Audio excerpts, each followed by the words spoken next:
Welcome to the University of Michigan Dentistry Podcast Series, promoting oral health care worldwide.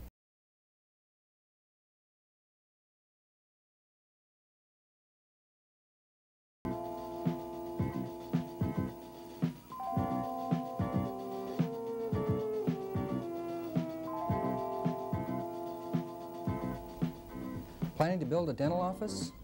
An architect can be a valuable resource for you. We'll show you why on this edition of By Design.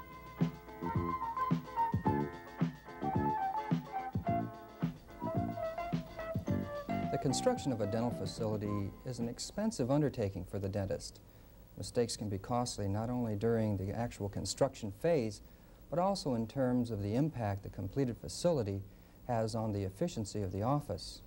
Here to discuss the planning phase of office construction is Mr. Al Chiesa, a dental architect from Birmingham, Alabama, who has designed dental offices throughout the United States. Al, what do you consider to be the most important consideration in the development of a dental facility? Joe, I think the most important consideration would be to create an adequate environment for the delivery of dental services. What do you mean by an adequate environment? Well, you have to talk in terms of adequacy as relates to the users of this environment and the tasks that are going to be performed there. I want to emphasize something you mentioned at the beginning of the program. The construction of a dental office can actually be dangerous to your health, if I may say so, your economic health as well as your well-being, because there's many pitfalls, not only during the construction, but also later on. Do you mean that in terms of the office staff from their perspective? Do you mean that in terms of having a pleasant place to work or safety-wise, or what are you talking about? Yes, a pleasant working environment is of great importance. A functional one is, of course, also very important. So there's a lot of different aspects that need to be considered. I think the key here is to define the word adequate. We talk about creating an adequate environment. The key is to say what is adequate. And like I said before, adequate for what and adequate for whom. What would you consider an adequate environment from the dentist's point of view? From the dentist's point of view, I think adequacy could be defined in terms of an attractive environment, because the dentist is going to spend a lot of his time in this one facility, performing tasks that are very demanding. So an environment that allows him to relax and enjoy himself is very important. Another aspect would be to create a facility which is very efficient, because the dentist has very strict economic considerations to attend to in the operation of his practice. So we need to define what is then efficient. What is an adequate environment for the dental assistant? What does this mean for the assistant? It means practically the same thing from the same point of view as it does for the dentist. You want to create an environment that is non-stressful. You want to create an environment that is very efficient, or where the delivery of dental services can be done in a very efficient manner for both. And of course, the most obvious question of all is, what is an adequate environment from the patient's point of view?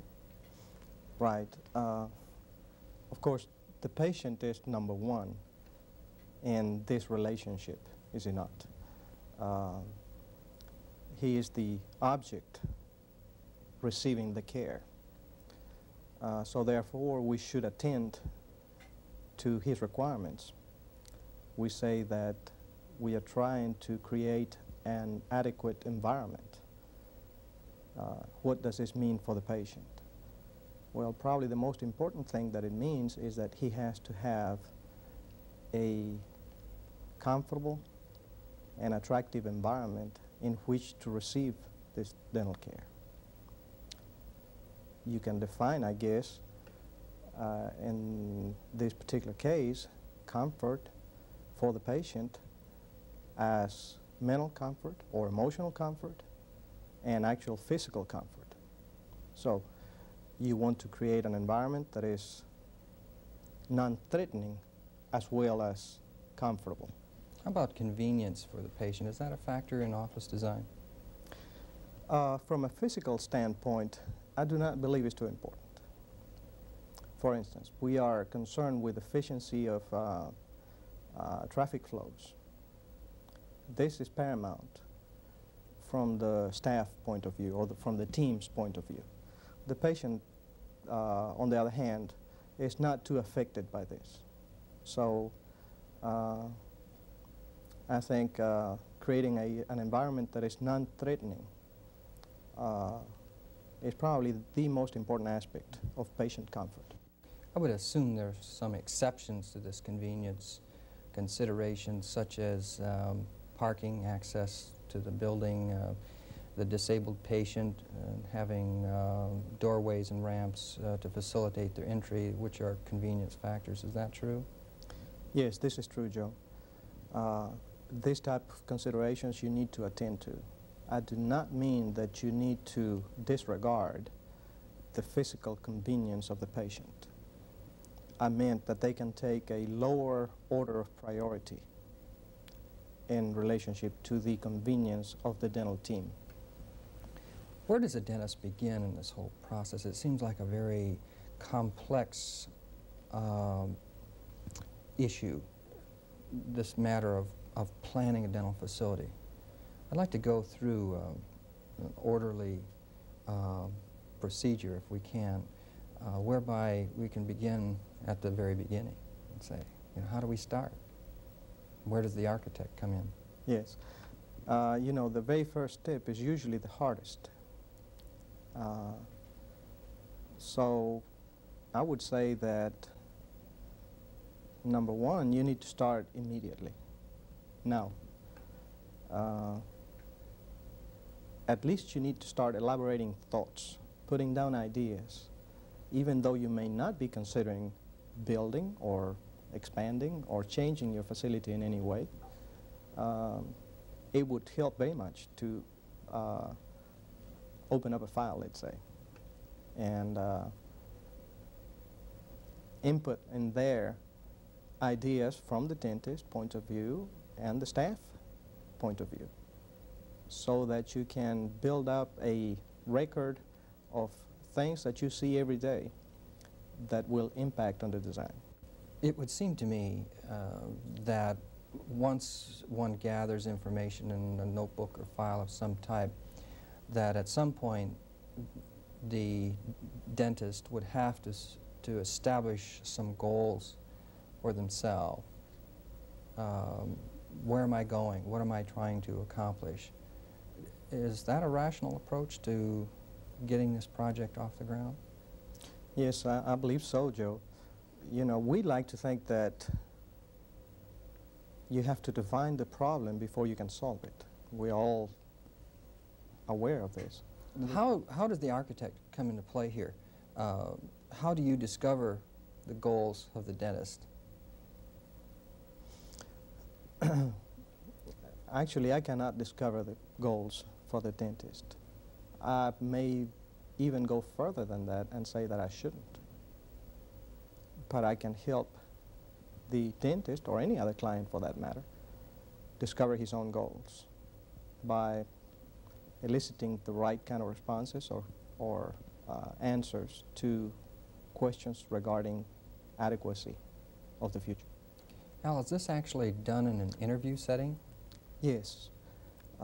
We get together with the team and analyze their problem, sit down in writing their requirements, their wants, their needs, and then on a second session go over that again and define finally the design guidelines that the future office will have to comply with. Considering the entire construction project, what actual services does a dental architect provide for the client? First of all, Joe, the architect should be able to help the team formulate a program for the future facility. That is, number one, you analyze the design requirements, you analyze the team's idiosyncrasies, philosophy of practice, and you define requirements.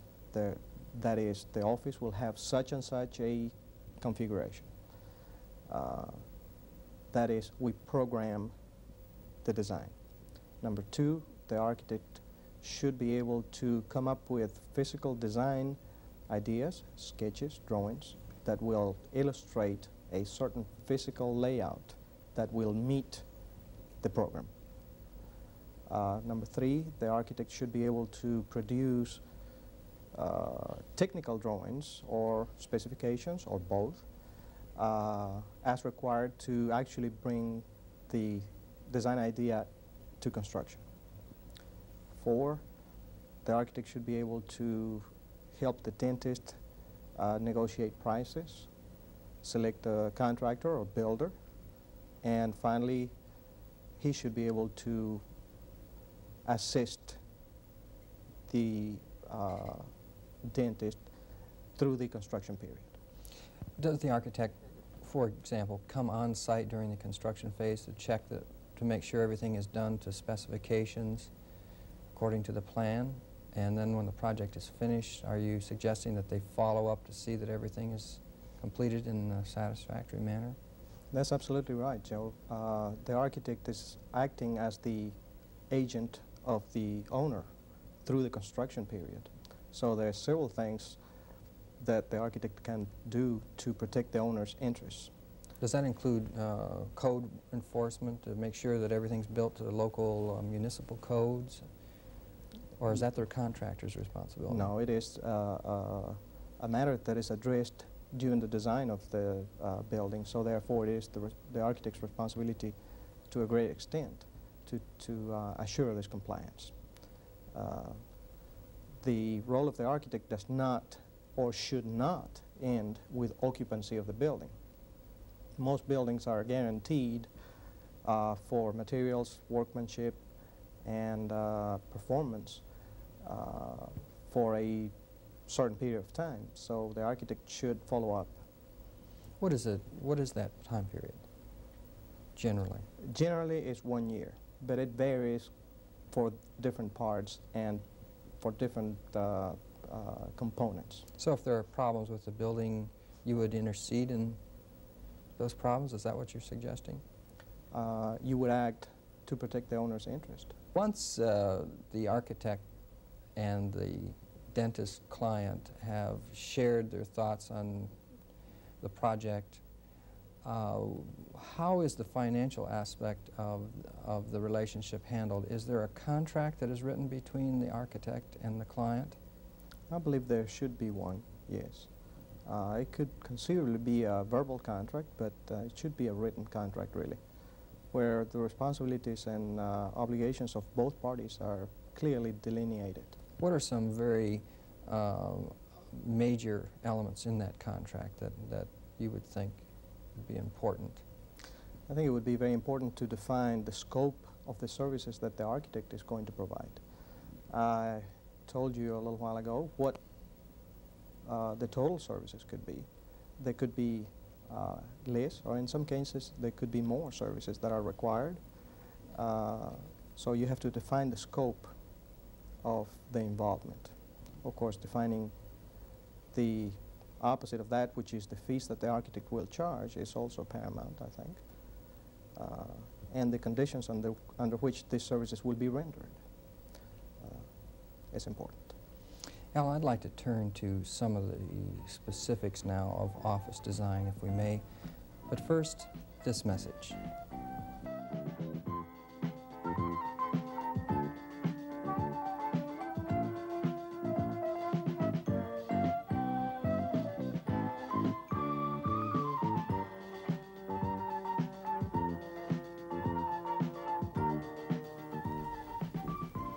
Al, the majority of students that graduate from dental school that actually go into private practice get into an office situation that's usually a lease situation.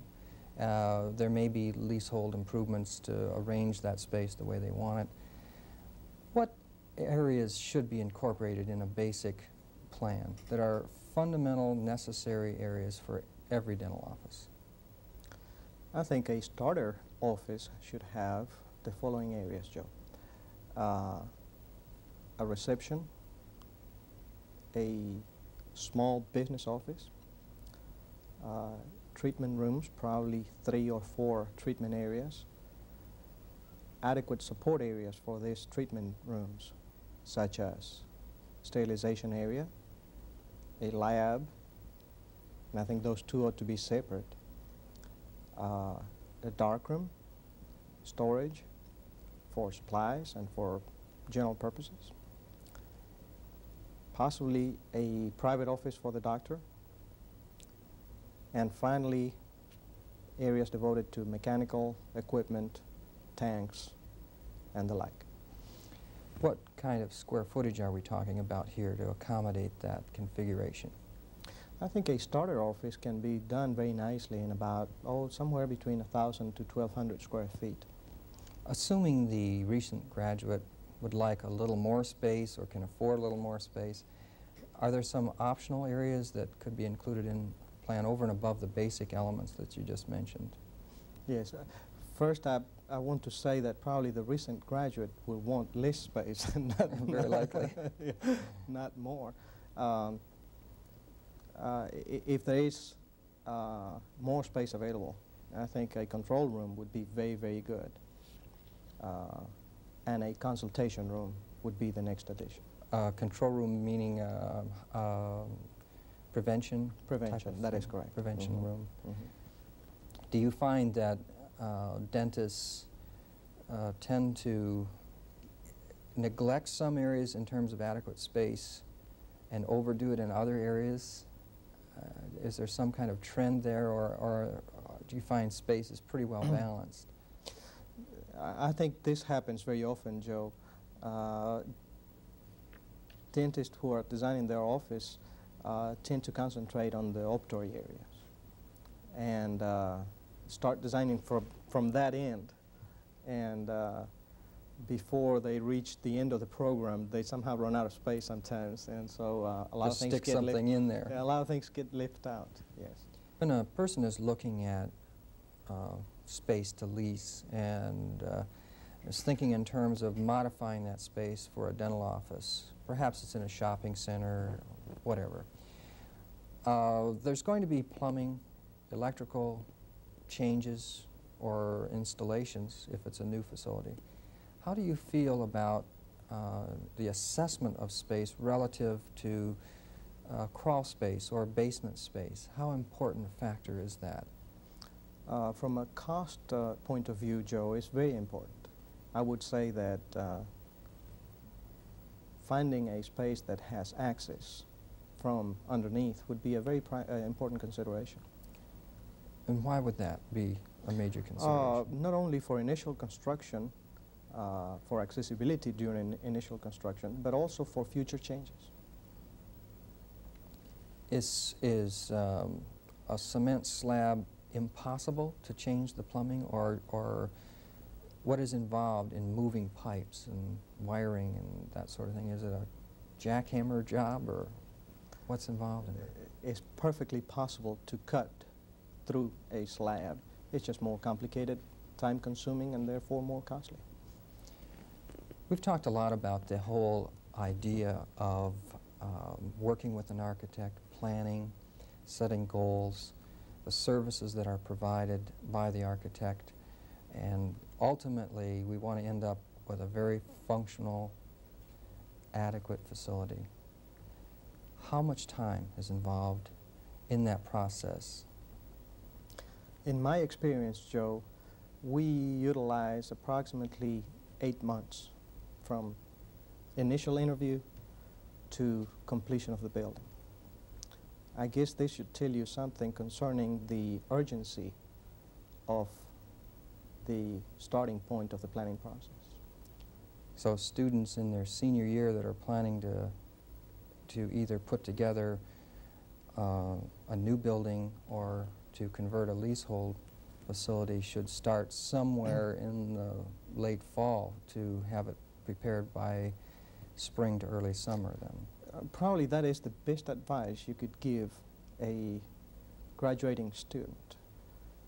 In my experience, very costly mistakes are made in the last-minute rush to design and construct a facility under a very, very tight schedule.